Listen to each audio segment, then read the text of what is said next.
नमः श्री वंदितु सौवसीदे धुवमचलमणो ममं गदिं पते ओच्चामि समय पावुड मिनमो सुद केवली वणिदं नमः समय साराय स्वानुभूत्या चकासते चित्स्वभावाय भावाय सर्वभावांतरचिदे। समय सार जी ग्रंथाधिराज मोक्ष अधिकार को हमने प्रारंभ किया है। 180वीं कलश में अमृतचंद्र आचार्य देव उस केवल ज्ञान को विजयवंत जयवंत होने के लिए कह रहे, जिस ज्ञान के साथ में परम आनंद का रस भी होता है, सरस है, वो विरस वाला नहीं है। ये ज्ञान सिर्फ शुष्कता वाला नहीं है, इस ज्ञान के साथ में आनंद का रस भी साथ में झलकता है। इसीलिए ज्ञानी कहते हैं जैसे जैसे ज्ञान बढ़ता है वैसे वैसे सुख बढ़ता है। यहाँ ज्ञान सम्यक ज्ञान की अपेक्षा से लेना, यहाँ मिथ्या ज्ञान के साथ वाला वो ज्ञान की अपेक्षा नहीं है, क्योंकि वो तो आकुलता जनित वाला ज्ञान है। तो ज्ञान का और सुख का अविनाभावी संबंध है। इसीलिए वीतरागता तो प्रकट हो गई 12वें गुण स्थान में, पर ज्ञानावरण का कुछ अंश बाकी था, इसलिए अनंत सुख प्रकट नहीं हुआ, पूर्ण सुखी हुआ वो। और फिर जब ज्ञानावरण का पूर्ण कर्मों का क्षय हो जाता है, 4 घाती कर्म जो बचे थे 3 वाले, उनके होते 13वें गुण स्थान में एक साथ अनंत ज्ञान और अनंत सुख प्रकट हो जाता है। तो ये कह रहे हैं ये ज्ञान 3 चीजों के साथ में, इसके 3 विशेषण हैं। एक तो परम सुख परम आनंद के रस के युक्त है, दूसरा उत्कृष्ट है, और तीसरा है इसने सब काम सध लिए अपने। उत्कृष्टता में हमारी कल चर्चा चल रही थी, जो केवल ज्ञान को छोड़ के बाकी के जो भी ज्ञान की पर्याय है, यह क्रमवर्ती है, कुछ एकदेश है, कुछ परोक्ष है, इसमें घटबढ़ चलती रहती है, धोखेबाज है, इसकी गारंटी नहीं रहेगी। क्योंकि कभी भी आवरण आ गया वापस चला गया, आवरण काट गया वापस आ गया, आना जाना चलता रहता। इस केवल ज्ञान में ऐसा नहीं, इसमें और भी व्यंजन अवग्रह या ये सब बहुत चक्कर है। अर्थ अवग्रह व्यंजन अवग्रह में होता तो है, बट क्या है पता नहीं चलता है। अर्थ अवग्रह में पता चलता है, इतने सारे भेद प्रभेद आदि सब खड़े होते हैं। ऐसा कोई चक्कर केवल ज्ञान में नहीं होता है, बाकी सब आपके मति श्रुत अवधि मन पर्य में भी होता है। और सीमा है प्रत्येक की, इसमें सीमा नहीं, लिमिटेशन नहीं है, ये अनलिमिटेड वाला है। तो ऐसा ये उत्कृष्ट ज्ञान है। साथ में कल और चर्चा चल रही थी, जिसने करने योग्य समस्त कार्य कर लिए। तो किसी ने प्रयास किया, क्या किया है ऐसा इसने कार्य?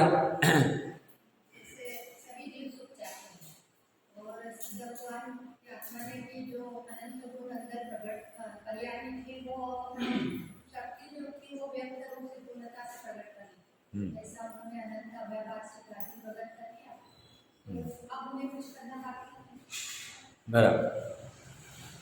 और इसने सर्व कार्य कर लिए, तो बात सही है। एक्चुअली टोडरमल जी साहब ने मोक्षमार्ग प्रकाशक के 3रे अधिकार में प्रकरण उठाया, 4थे में भी थोड़ा उठाया। ज्ञानावरण के क्षय से जानने में आते हैं, और साथ में इच्छा होती मोह। तो अब होता क्या है, ज्ञानावरण मतलब जानने में आ नहीं रहा है, और इच्छा जानना सबको है। तो ये कहते हैं इच्छा बनी हुई है, मतलब मोह के निमित्त से, और ज्ञानावरण के निमित्त से जानने में नहीं आ रहा है, इसलिए इसको दुख होता है, आकुलता होती है। तो यहाँ पे मतलब आपके सामने शास्त्र नहीं भी रहा तो चलेगा, मैंने ऐसी 3रे अधिकार का 47वां पेज निकाला है। वहाँ टोडरमल जी साहब कहते हैं, वहाँ इच्छा तो त्रिकालवर्ती सर्व विषयों को ग्रहण करने की है, मैं सर्व का स्पर्श करूं, सर्व का स्वाद लूं, सर्व को सूंघूं, सर्व को देखूं, सर्व को सुनूं, सर्व को मन से जानूं, ऐसे इच्छा तो इतनी है, परंतु शक्ति इतनी है कि इंद्रिय के सन्मुख आने वाले वर्तमान स्पर्श रस गंध वर्ण या शब्द उनमें से किसी को किंचित मात्र ग्रहण करे तथा स्मरणादि से मन द्वारा कुछ जाने, पूर्व का कुछ स्मरण आ गया तो उसकी भी बाह्य अनेक कारण मिलने पर सिद्धि होती है। अनेक कारण मिलना मतलब निमित्त रूप में वस्तु भी चाहिए, वो आंख भी खुली चाहिए, जो भी कोई इंद्रिय होगा उसका क्षेम होना मतलब उसकी उपस्थिति चाहिए। पराधीनता की चर्चा चल रही है, इसलिए इच्छा कभी पूर्ण नहीं होती। ऐसी इच्छा तो केवल ज्ञान होने पर ही संपूर्ण होती है। तो केवल ज्ञान होने पे क्या हो गया, जानने में जो कुछ आना चाहिए सब आ रहा है, जानने जैसा कुछ बचा नहीं। और साथ में केवल ज्ञान होने के पूर्व इच्छा सब खत्म हो गई, वितरागता आ गई। 12वें गुण स्थान में वितरागता आ गई, क्षीण मोह अवस्था प्रकट हो गई। 10वें गुण स्थान तक सूक्ष्म लोभ बचा हुआ था, वो भी खत्म हो गया। 12वें में वितरागता आ गई पूर्ण, और ज्ञानावरण का जो थोड़ा सा बाकी था वो खत्म होके 13वें गुण स्थान में जानने जैसा कुछ बचा नहीं और इच्छा कुछ रही नहीं, इसलिए सुखी हो गया। इसलिए करने योग्य इसने सब कार्य कर लिए। करने योग्य क्या कार्य कर लिए, तो ये हम कोई कहेगा ये जानने का कार्य करने लगे, तो बोलते जानना तो मति श्रुत अवधि मन पर ज्ञान में भी होता है, विशेष क्या हो। तो कोई कहेगा सबको जानने लगे। हम कहेंगे हम भी यहां पे हॉल में जितना है सबको जान रहे, वो भी सबको जान रहे, हम भी सबको जान रहे, फर्क क्या हुआ। तो बोलते एक साथ जानेंगे, हम भी तो एक साथ जान ही रहे, वो भी एक साथ जान रहे, हम भी एक साथ जान रहे। तो जानना, सबको जानना, एक साथ सबको जानना, तीन लोकवर्ती एक साथ सबको जानना, ये मति श्रुत आदि में पॉसिबल नहीं है। और तीन कालवर्ती तीन लोकवर्ती एक साथ सबको जानना, ये फर्क पड़ेगा।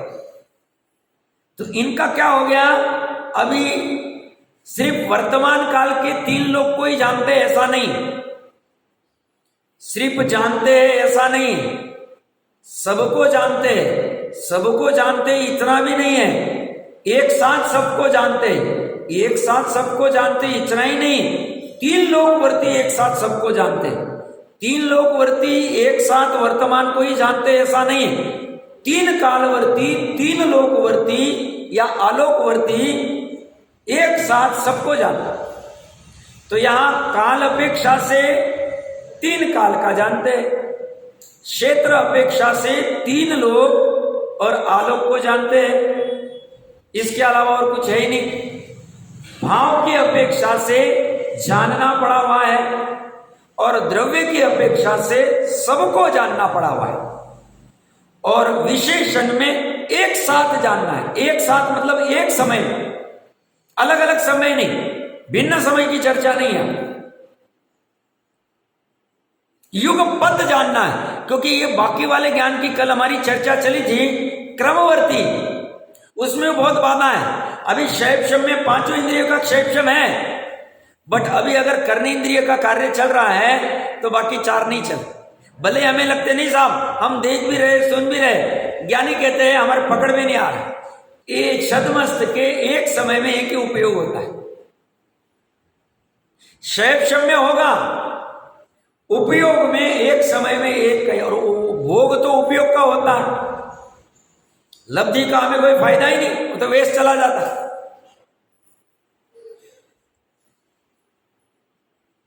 तो छद्मस्त की ऐसी विचित्र अवस्था है, वो सब इनकी हट गई। तो इनके कार्य जितने सब करने थे वो हो गए, मतलब जानने में जो आना चाहिए था सब जान लिया, और इच्छा कुछ बची नहीं।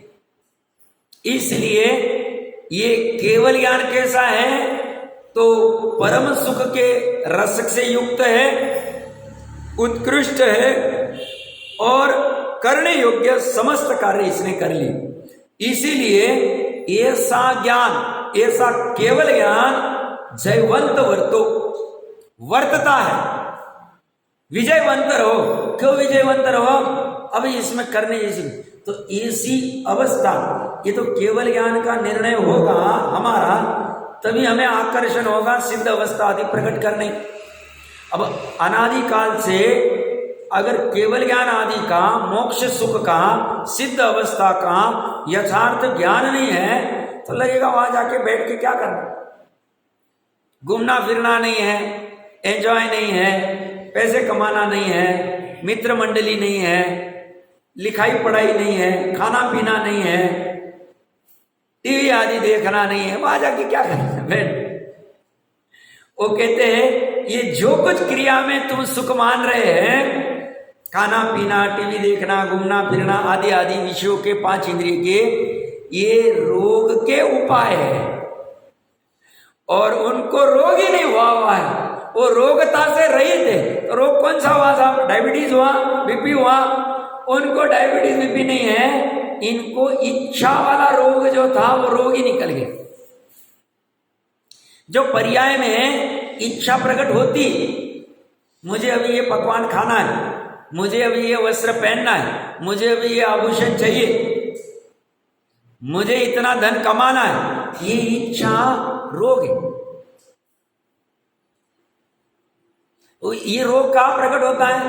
ऐसे तो अपना जो पड़ोसी है, इसे थोड़ा सा बुखार आ जाए, थोड़ी सी खरोच आ जाए, थोड़ी सी सर्दी आ जाए, तो तुरंत भागते हैं, फटाफट साहब टेस्ट करो। वो किसी का सुना, उसको सर्दी आई और पता चला उसको ये रोग हो गया, देखो मेरी भी टेस्टिंग करके चेक कर लो, कहीं वो तो रोग नहीं मेरे। थोड़ी सी सर्दी आई तो ये पड़ोसी के लिए इतनी चिंता करता है, और अंदर में इच्छा रूपी रोग जो 10वें गुण स्थान तक रहने वाला, और जो पहले गुण स्थान वाला इच्छा वाला रोग अनंत संसार का कारण, अनंत अनुबंधी वाला है, वो रोग पता ही नहीं चल रहा है। रोग को हम रोग ही नहीं मान रहे, वो रोग को रोग मान नहीं रहे, तो उस रोग का उपाय क्या करना, वो ढूंढने के लिए हमारे पास समय भी नहीं। उसका डॉक्टर कौन है, उसमें कौन सी टेस्टिंग करनी पड़ेगी, क्या करनी पड़ेगी? तो ज्ञानी जीव कहते हैं ये जो इच्छा वाला रोग है, और वो भी मुख्यतः से अनंत अनुबंधी इच्छा वाला रोग है, ये रोग का डॉक्टर एक ही है। तो अतिशयता से बहता हुआ पूर्ण एक संवेदन से युक्त अपना आत्मा ही उसका डॉक्टर। उस डॉक्टर के पास तुम चले जाओगे अंतर्मुहूर्त के लिए, तो तुम्हारा रोग घटना चालू हो जाए। इसका और कोई दूसरा डॉक्टर नहीं, ये पूरे विश्व में एक ही डॉक्टर है, और सबने इसी डॉक्टर को प्राप्त किया और इसी से कल्याण हो। इसमें टेस्टिंग कुछ नहीं करनी पड़ती। ज्यादा से ज्यादा गुरु आदि के पास में, जिनवाने आदि के पास जाएंगे तो टेस्टिंग में रिपोर्ट दे देंगे, तुम्हारे ऐसे ऐसे परिणाम हो रहे, तो तुम्हें इच्छा का रोग लगा हुआ है, तुम्हें पर द्रव्य की चाह है, और पर द्रव्य की उपादेय बुद्धि रूप चाह है, तो तुम्हें यह रोग हुआ है। तो तुम्हारा समस्त कार्य हुआ नहीं अभी तक, खत्म ही नहीं होता है कार्य, कितना भी करो। भले हम स्थूल रूप से कहते हैं नहीं साहब बस 2 साल में काम हो जाएगा, फिर मैं फ्री हो जाऊँ, फिर स्वाध्याय ही करना, मेरे को कुछ नहीं करना।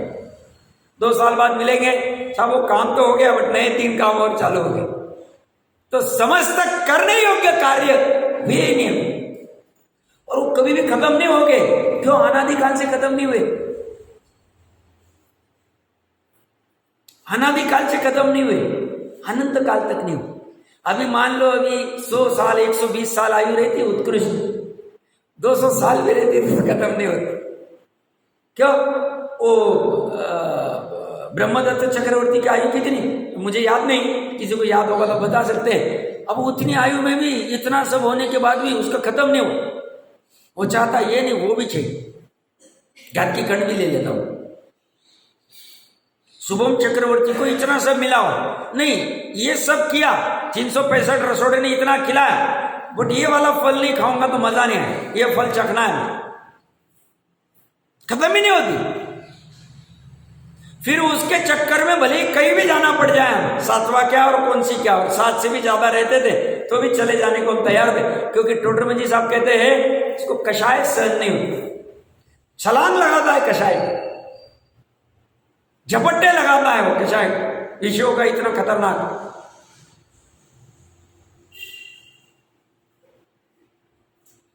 तो रोग, ये वाला रोग जो है इच्छा वाला रोग हर समय उत्पन्न हो रहा है, अज्ञान अवस्था जब तक है जब तक, अभी होता रहेगा, अभी ये जाने की गड़बड़ी नहीं, बस ये रोग है मेरे लिए दुखदाई है। इस रोग का उपाय है जिनेंद्र भगवान ने और उनकी परंपरा में आने वाले गंधर आचार्य विद्वान आदि ने इसका उपाय बताया है। ये उपाय करने योग्य है, मुझे ये करना चाहिए, ऐसी भावना आ गई, काम चालू हो जाए। अभी तुरंत रोग जाएगा नहीं, पुरुषार्थ होगा तो अंतर्मुहूर्त में चला जाए, बट मान लो पुरुषार्थ की कमी, प्रयास चालू करे, ये रोग हट सकता। ये रोग के लिए क्या करना, तो जनरली ये शरीर का रोग आता है तो हमें बाहर जाना पड़ता है, डॉक्टर के पास जाना पड़ेगा, टेस्टिंग करनी पड़ेगी, MRI एक्सरे आदि जो कुछ बहुत सारे झपेटे लग रहे। देखो हम बोलते हम बहुत सुखी हो गए, ऐसी अभी विकल्प आया, और 50 साल पहले के लोगों के पास इतना डेवलपमेंट और इतनी अच्छी थी नहीं, उनके पास क्या था, हमने देखो कितना डेवलपमेंट किया, कितने अच्छे मॉल बनाए, बिल्डिंग बनाए, घर बनाए, सोफे बनाए, ये बनाया, टेक्नोलॉजी, ये कपड़े सूट बूट सब बना दिया, तो सुखी हो गए। तो सुखी हो गए, उनके पास क्या था बोले, तो 50 साल वाले के पास में उनको भागना पड़ता था MRI के लिए, एक्सरे के लिए, टेस्टिंग करने के लिए, ये यहाँ वहाँ चक्कर लगाने पड़ते, 2-2 4-4 घंटे लाइन में बैठना पड़ता था, सब अपॉइंटमेंट ली हुई, कब आएंगे डॉक्टर साहब, कब आएंगे, क्या होगा, करना पड़ता। इतनी बाहर में डेवलपमेंट हमें ये दिखने वाली वरना आदि वाली या जो भी कुछ होगी वो तो खड़ी कर दी, बट अंदर में साथ में दुख भी खड़ा किया। क्यों? उसमें हिंसा बढ़ी तो दुख बढ़े, अविनाभावी संबंध, तो दुख बढ़ा है तो साथ में जा। पहले कोई आवश्यकता ही पड़ती नहीं थी, 50 साल पहले का मैं बोल रहा हूं, ज्यादा दूर भी नहीं जाना। और अभी तो साहब 10 साल के बच्चे को डायबिटीज निकल रहा है, अब क्या टेंशन उस बेचारे को, टेंशन क्या ले रहा है? तो वो हम कह रहे हमने डेवलपमेंट किया, हमने बहुत चांद के ऊपर चले गए, इधर उधर चले गए, मिलियंस में और बिलियंस की बातें करते हैं, तो ये तो खोखला है अंदर से, आरोग्य कहाँ रहा? और आरोग्य नहीं तो दुख रहेगा ही।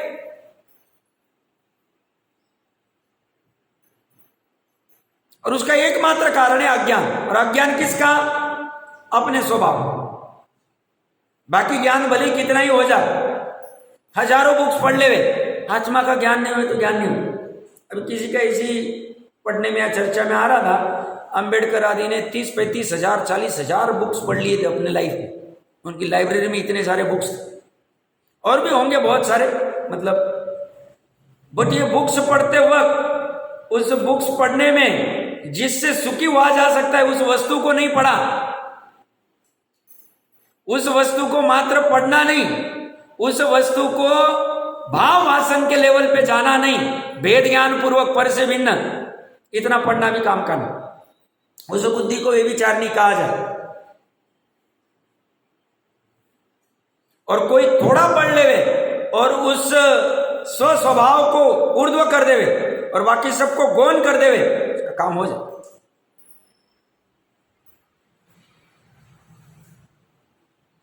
उसका क्या काम होगा? करने योग्य सभी काम हो जाएंगे। चौथे गुण स्थान में श्रद्धा को ऐसी कभी भी प्रतीति आती कि मैं बाहर के काम करके सुखी हो जाऊंगा, ऐसी कभी भी प्रतीति नहीं होती, कभी भी आम नहीं होती। अभी अप्रत्याख्यानावरण कषाय में होंगे झमेले, सब झमेले होंगे, करेगा वो, पर श्रद्धा से नहीं होता, ज्ञान से नहीं होता। तो वैसे तो चौथे में श्रद्धा और ज्ञान से करने योग्य समस्त कार्य हो गए, और केवल ज्ञान होने के बाद में तो चारित्र से भी और ज्ञान से भी सभी काम हो गए, क्योंकि ज्ञान में अभी जानने जैसा कुछ बचा ही नहीं, तो जानने का कोई इच्छा ही नहीं तो जानने की इच्छा क्या होती है? तो बाजू वाले में बहुत आवाज आ रहा है, क्या हो रहा है, चलो देख लो। जानने की कितने विकल्प होते, अरे वो कौन आया है, कहां से आया है, उनके यहाँ कैसे चल रहा है, क्या हो रहा है, चलो एक बार जाके देखते सुनते हैं, सब इच्छा होती। इसका गंध कैसा आ रहा है, इसका स्पर्श कैसा है, इसका वर्ण कैसा है, ये सब जानने की जहां जहां इच्छा है वहां वहां रोक पड़ा हुआ, और वो भी उपादेयता रूप जानना स्वभाव है, सब जानना तो चाहिए। जानने को तू उपादेय मान रहा है, कैसा हो के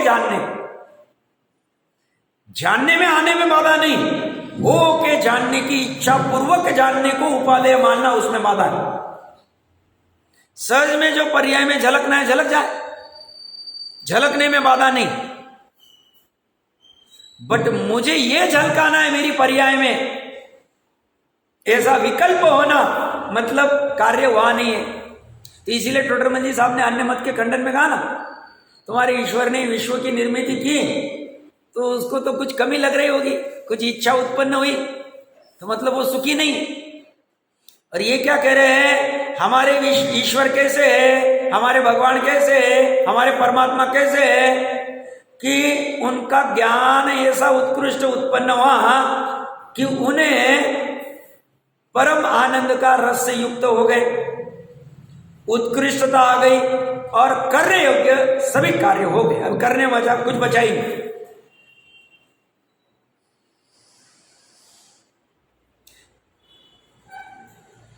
तो ये श्रद्धा के लेवल पे क्या होना चाहिए, इस कलश से हम क्या सीखे साहब, तो हर एक से सीखना तो है, सीखने के लिए तो बैठे हम, तो सीखना ये है अभी हमारे लौकिक के सभी काम चलते रहे, विकल्प भी आएगी, इच्छा भी होगी, ये भी करूं वो भी करूं, ऐसा भी कर लूं, ये हो जाएगा तो अच्छा हो जाएगा, तो इतना टेंशन नहीं रहेगा, यहाँ इन्वेस्टमेंट हो जाएगी, ये कुछ भी सब विकल्प आते रहे, अनेकों आते, ज्यादा कहने की आवश्यकता नहीं, ये विकल्प होते रहेंगे। साथ में ये भी धारा बहनी चाहिए, ये मेरा स्वभाव नहीं है, मैं क्या कर रहा हूं, मैं क्या कर रहा हूं, मैं क्या कर रहा हूं साहब, फिर ये करने में मजा नहीं आएगा, मजा आना ही नहीं चाहिए,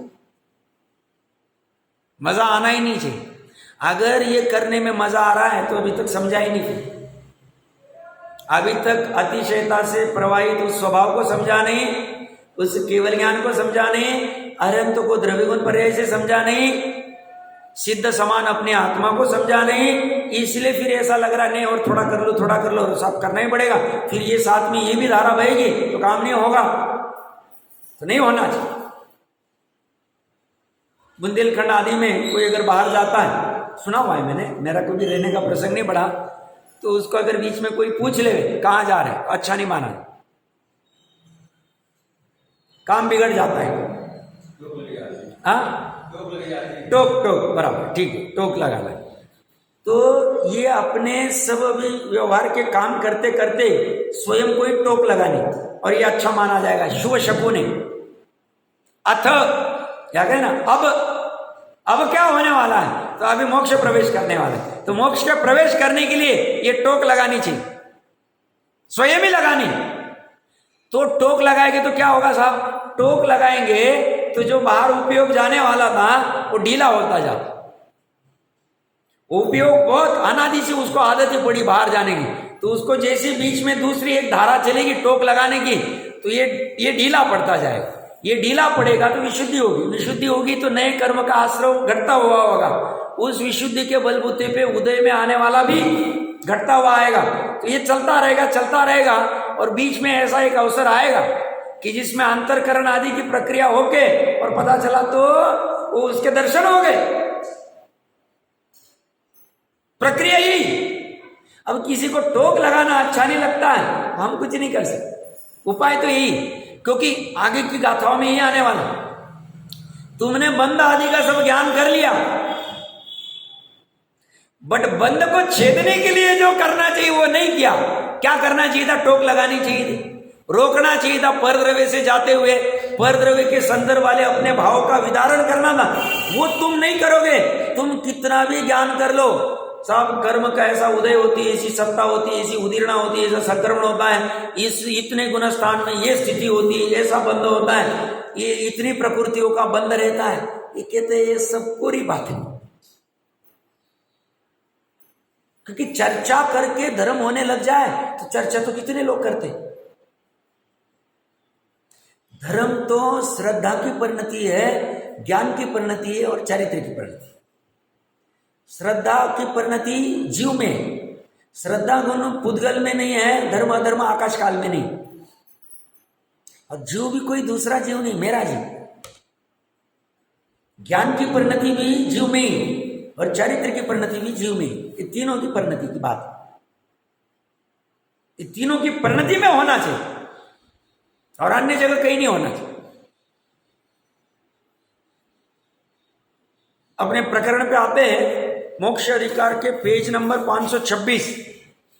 यहां पे श्लोकार पढ़ा तो था, देखिए क्या कह रहे। अब बंध पदार्थ के पश्चात प्रज्ञा रूपी करवत से विदारण द्वारा बंध और पुरुष को द्विधा भिन्न भिन्न दो करके, पुरुष को कि जो पुरुष मात्र अनुभूति के द्वारा ही निश्चित है, जो पुरुष, जो आत्मा अनुभूति के द्वारा ही निश्चित है, उसे साक्षात मोक्ष प्राप्त कराता हुआ। मोक्ष प्राप्त हुआ है पर्याय की अवस्था में, बट कहेंगे पुरुष को मोक्ष करा दिया। पुरुष तो मोक्ष में ही, पुरुष को बंध ही नहीं है। त्रिकाली जो पुरुष है अपना, ये बंध से रहित है। ये बात हमारे अगर जहन में बैठती है, श्रद्धा में बैठती है, बहुत गजब बात कि हमारा वर्तमान में जो त्रिकाली स्वभाव है, पहले तो वर्तमान में जैसे ज्ञानी कहते हैं वैसा त्रिकाली स्वभाव हमारा है एक।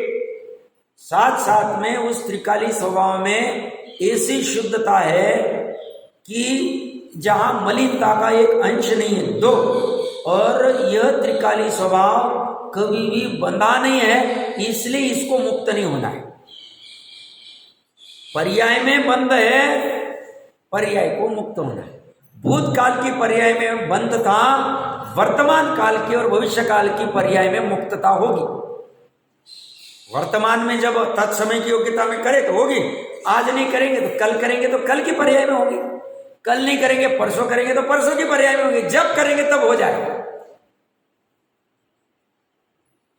बंध भाव कर्म का जो बंध है वो पर्याय में ही, द्रव्य में बंध नहीं। द्रव्य किसी का बंधा नहीं, द्रव्य अभवी का भी बंधा नहीं, दुरानुदूर भवी का भी बंधा नहीं, उसके गुण भी बंधे नहीं है, गुणों के समूह पर्याय भी बंधे नहीं, सॉरी द्रव्य भी बंधा नहीं। श्रद्धा में ऐसा होना चाहिए, वस्तु स्वरूप ऐसे।